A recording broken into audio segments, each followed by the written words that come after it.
Hi everyone! Welcome to my YouTube channel.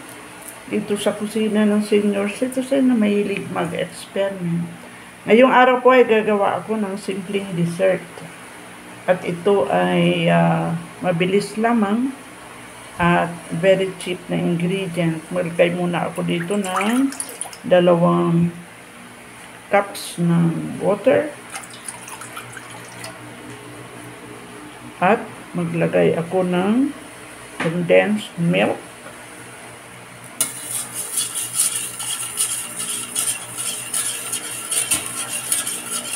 Stir. Maglagay ako ng 1 latang evap. Yung mga mumurahin lang po ng mga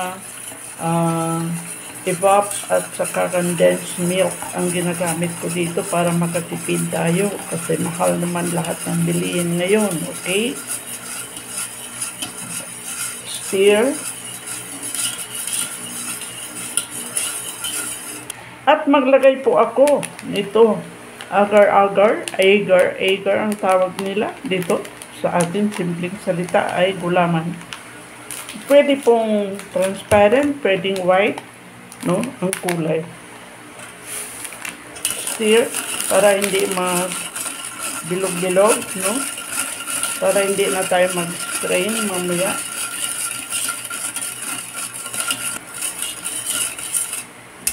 Itong aking minix ay hatiin ko po muna. Ilagay ko dito yung kalahati. So more or less this is 2 cups.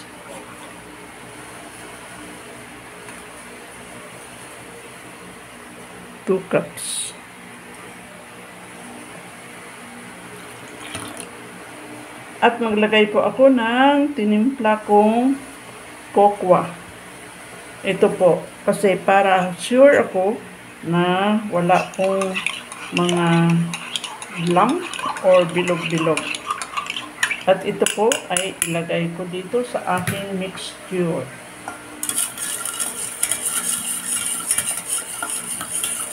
So, magiging chocolate flavor po ang aking agar-agar. Stir. Pakuluan po natin ito, no? Ay until boiling point. So, ilagay po natin dito, pero constant stirring. Ating lutuan.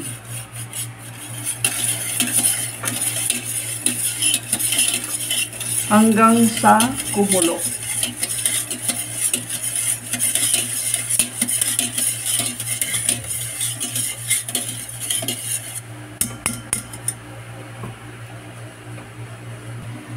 Ayan, it's boiling. So, i-off na po natin yung ating fire.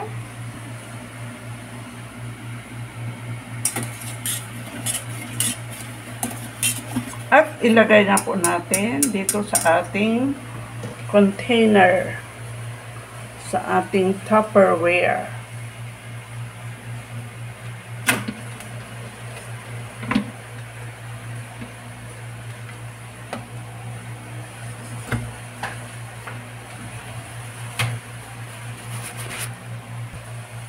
Lagay natin dito sa ating Tupperware or ating molder. At palamigin ng konti, more or less 5 minutes. And then, ilagay po natin ito sa refrigerator or sa freezer for 5 minutes, more or less. Yung kalahati po kanina na ating na-set aside, ay ilagay ulit natin dito sa ating lutuan. At maglagay po ako ng Milo.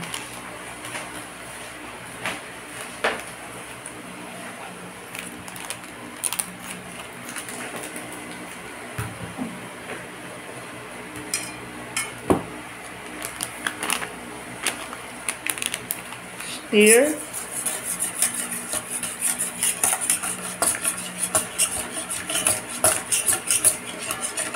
Hanggang sa matunaw po yung ating Milo.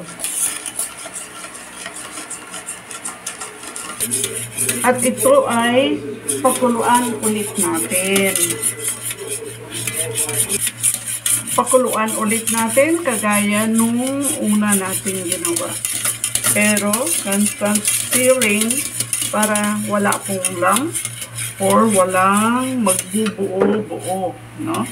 So, stir hanggang sa kumulo.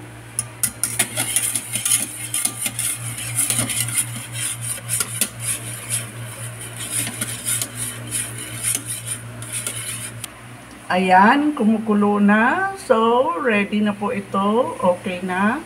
So, i-off na natin ang ating stove. At palamigin natin ng more or less 5 minutes. At ito po ay ilagay natin dito sa ibabaw ng una nating ginawa.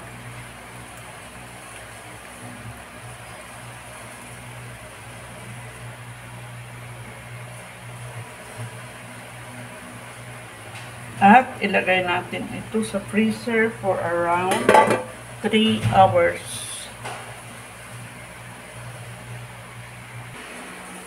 After 3 hours, ito na po ang ating ginawang dessert. At ito'y tanggalin natin dito sa ating container.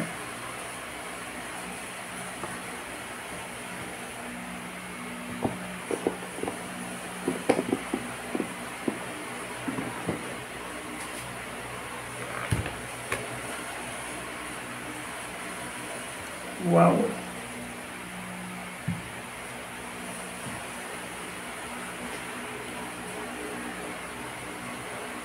Chocolate. Cut natin.